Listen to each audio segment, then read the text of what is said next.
Welcome to PG academy. आज हम 12 मार्च 2026 की इम्पोर्टेंट करंट अफेयर डिस्कस करेंगे। तो आवर फर्स्ट क्वेश्चन इज, राष्ट्रीय बारहवीं दिवस कब मनाया गया? आंसर इज 9 मार्च। 9 मार्च को राष्ट्रीय बारहवीं दिवस मनाया गया। Our next question is, UNICEF India ने स्वास्थ्य और पोषण परिणामों में सुधार लाने के लिए किस विभाग के साथ आशय पत्र किया? Answer is NITI Aayog. नीति आयोग के साथ किया है। राष्ट्रीय भारत परिवर्तन संस्थान नीति आयोग। नीति आयोग की स्थापना भारत सरकार की कार्यकारी निर्णय के माध्यम से की गई थी। यह 1 जनवरी 2015 को अस्तित्व में आया। नीति आयोग के अध्यक्ष पीएम हाल ही में है नरेंद्र मोदी। नीति आयोग के उपाध्यक्ष हैं सुमन बेरी। नीति आयोग की कार्यकारी अधिकारी हैं निधि छिब्बर। नीति आयोग का लक्ष्य कब तक भारत के दलहन उत्पादन को दोगुना करना है? 2047 तक। Bharat electrical mobility index. Bharat में बैटरी पासपोर्ट प्रणाली की शुरुआत किस नेतृत्व में की जा रही है? नीति आयोग। किसने फ्रंटियर टेक हब बनाने की घोषणा की? नीति आयोग। नीति आयोग की 10वीं शासी परिषद की बैठक की अध्यक्षता किसने की? नरेंद्र मोदी ने। नीति आयोग का पूर्णकालिक सदस्य किसे नियुक्त किया गया है? राजीव गौबा।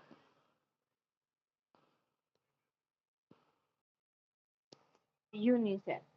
यूनिसेफ की full form United national international children emergency fund. इसका मुख्यालय है न्यूयॉर्क शहर, संयुक्त राज्य अमेरिका। यूनिसेफ के कार्यकारी निर्देशक हैं कैथरीन एम रसेल। और नेक्स्ट क्वेश्चन इज, अंतर्राष्ट्रीय महिला दिवस समारोह कहाँ आयोजित किया गया है?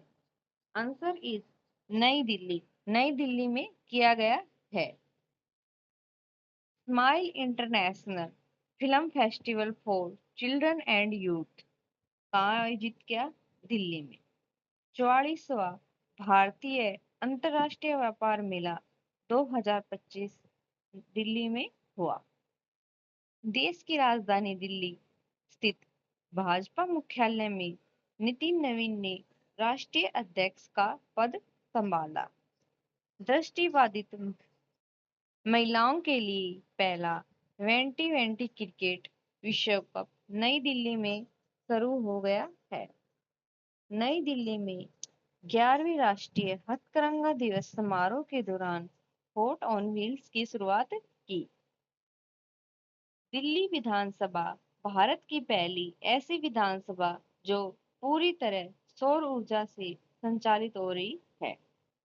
प्रधानमंत्री नरेंद्र मोदी ने सेंट्रल विस्टा प्रोजेक्ट के तहत बनने वाले कर्तव्य भवन का उद्घाटन किया है।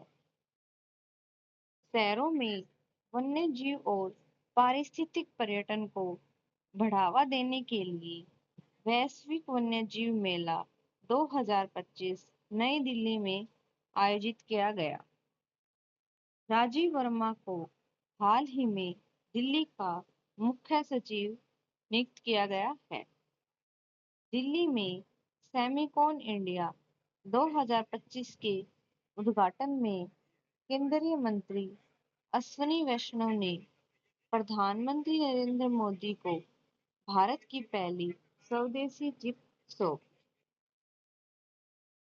बैडमिंटन विश्व चैंपियनशिप 2026 का आयोजन दिल्ली में हुआ।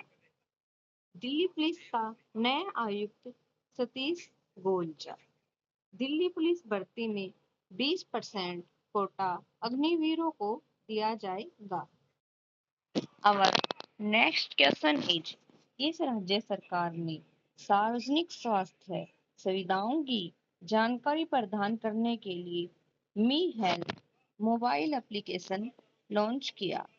आंसर इज केरल राज्य सरकार ने लॉन्च किया है।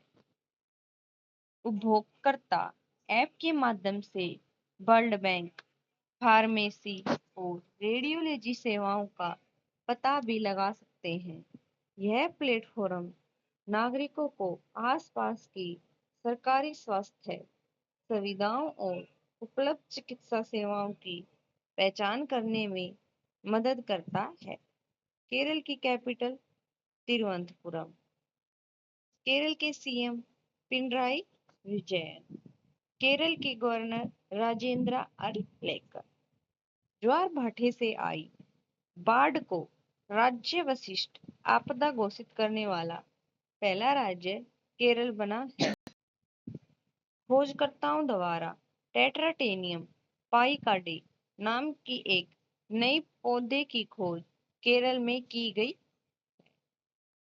केरल में भारत की पहली व्यापक राज्य शहरी नीति को मंजूरी दी। केरल में स्त्री सुरक्षा योजना का आधिकारिक रूप से शुभारंभ किया गया। केरल में लीरियोथेमिस केरलेंसिस नामक एक नई ड्रैगन फ्लाई प्रजाति की खोज हुई।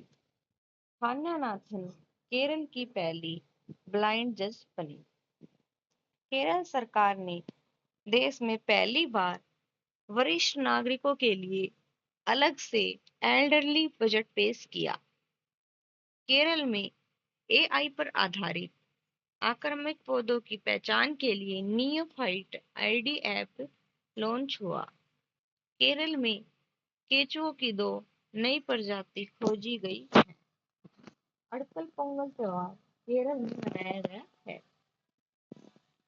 और नेक्स्ट क्वेश्चन इज, नागरिकता संशोधन अधिनियम के तहत भारतीय नागरिकता प्राप्त करने वाली पहली व्यक्ति दीपाली दास किस राज्य में बनी है?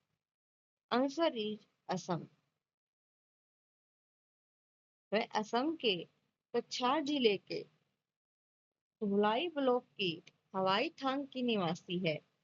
कई वर्षों की कानूनी अनिश्चितता के बाद उन्हें 6 मार्च 2026 को नागरिकता प्रमाण पत्र प्राप्त हुआ। असम। असम की राजधानी दिसपुर। असम के मुख्यमंत्री हिमंत बिस्वा शर्मा। बोडो समुदाय की बाथो धर्म को अलग जनगणना कोड असम राज्य में मिला है। 18 से अधिक उम्र के व्यक्तियों के नए आधार कार्ड बनाने पर पाबंदी। असम विधानसभा को असम बहु विवाह निषेध विधेयक 2025 पारित कर दिया। भारत आधुनिक के पहले आधुनिक रिवर टर्मिनल का उद्घाटन गुवाहाटी, असम में किया गया था। प्रधानमंत्री नरेंद्र मोदी ने 14 सितंबर 2025 को असम के गोलाघाट जिले में देश की पहली बांस आधारित बायो रिफाइनरी का उद्घाटन किया।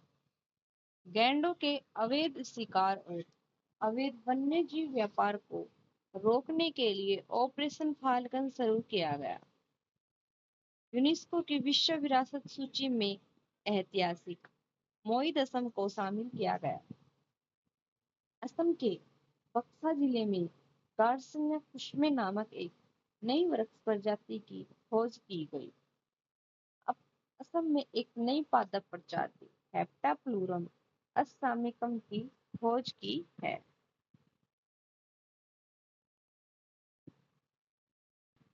प्रथम महिला। गणतंत्र दिवस 2026 पर 140 पुरुष जवानों वाली सीआरपीएफ मैचिंग टुकड़ी का नेतृत्व करने वाली पहली महिला अधिकारी कौन बनी? आंसर इज सिमरन बाला बनी है। साउथ पोल पहुंचने वाली पहली भारतीय महिला कौन बन गई है? Kamma Karthikeyan. Press club of India की पहली महिला अध्यक्ष कौन बनी? संगीता बरुआ। रेलवे सुरक्षा बल की पहली महिला महानिदेशक किसे नियुक्त किया गया? सोनाली मिश्रा। नागपुर विश्वविद्यालय की पहली महिला कुलपति कौन बनी है? मनाली मकरंद क्षीरसागर। भारतीय नौसेना में पहली महिला फाइटर पायलट कौन बन गई है?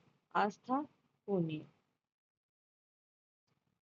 सभा साल को श्रीनगर केंद्रीय जेल की प्रमुख नियुक्त किया गया है, जो जम्मू और कश्मीर की एक उच्च सुरक्षा वाली जेल है। यह नियुक्ति इस पद पर नियुक्त होने वाली पहली कश्मीरी महिला है। खान्ना सी नाथन केरल की पहली पूर्ण दृष्टिबाधित 100% ब्लाइंड महिला न्यायाधीश बन गई है। मणिपुर में कुकी समुदाय में आने वाली नेमचा किंगपेन को डिप्टी सीएम बनाया गया है। रुद्र आई हेलीकॉप्टर उड़ाने के लिए क्वालिफाइड होने वाले भारतीय सेना की पहली महिला अधिकारी बन गई हैं अंसरी हसजा शर्मा। भारत की पहली महिला ई वोटर कौन बनी? Vibha Devi.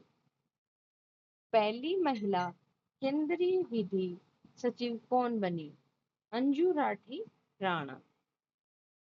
Thank you. Do like, share and subscribe PG Academy.